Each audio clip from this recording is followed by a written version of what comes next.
অনুপস্থিতির ছুটি চেয়ে তোমার প্রধান শিক্ষকের নিকট একটি দরখাস্ত লিখো।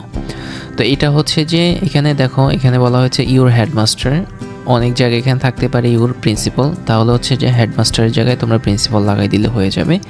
তো চলো দেখি কিভাবে লিখতে হয় এটি। প্রথমত হচ্ছে যে ডেটটা দিতে হবে, হ্যাঁ ডেট দিবা। এরপর হচ্ছে যে টু দ্য হেডমাস্টার, যেহেতু এখানে হেডমাস্টারের কাছে লিখতে বলছে আমরা হেডমাস্টার দিয়েছি, আর যদি এখানে প্রিন্সিপালের কাছে লিখতে বলতো তাহলে আমরা হচ্ছে যে এখানে প্রিন্সিপাল দিতাম। এরপর হচ্ছে যে ঢাকা আইডিয়াল স্কুল, যাত্রাবাড়ি। তো তোমার যে স্কুল, তুমি তোমার স্কুলের ইংরেজি নামটা এখানে দিয়ে দিবে, আর হচ্ছে যে স্কুলটা কোন জেলায় অবস্থিত কমা দিয়ে সেই জেলাটির নাম দিয়ে দিবে। আচ্ছা, এরপরে হচ্ছে যে সাবজেক্ট।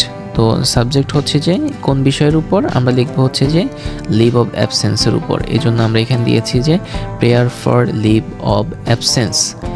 এরপরে হচ্ছে যে sir, I beg most respectfully to state that I could not attend, মানে স্যার সবিনয় নিবেদন করছি এই যে I could not attend, আমি উপস্থিত হতে পারিনি স্কুলে from 10th মানে 10 তারিখ থেকে to 15th February 15 তারিখ পর্যন্ত, because of illness মানে অসুস্থতার কারণে, I was seriously attracted by fever মানে আমি যে জ্বরে আক্রান্ত ছিলাম।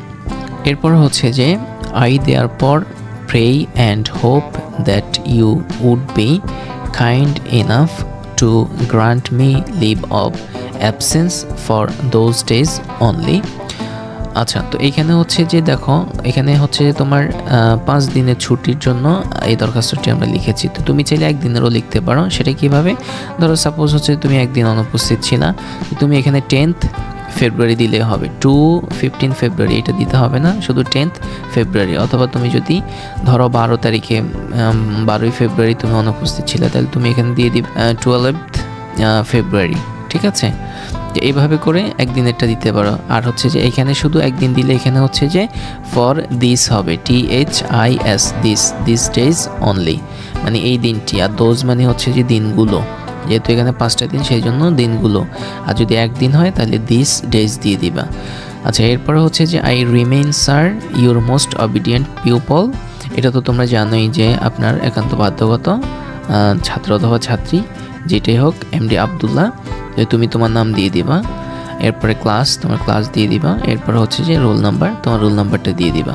সো এইভাবে হচ্ছে যে খুব সুন্দরভাবে তুমি লিভ অফ অ্যাবসেন্সের অ্যাপ্লিকেশনটা লিখতে পারো। আর আমাদের এই ফরম্যাটটাই ছিল যে সবচেয়ে সংক্ষিপ্ত এবং সবচেয়ে সহজ ফরম্যাট।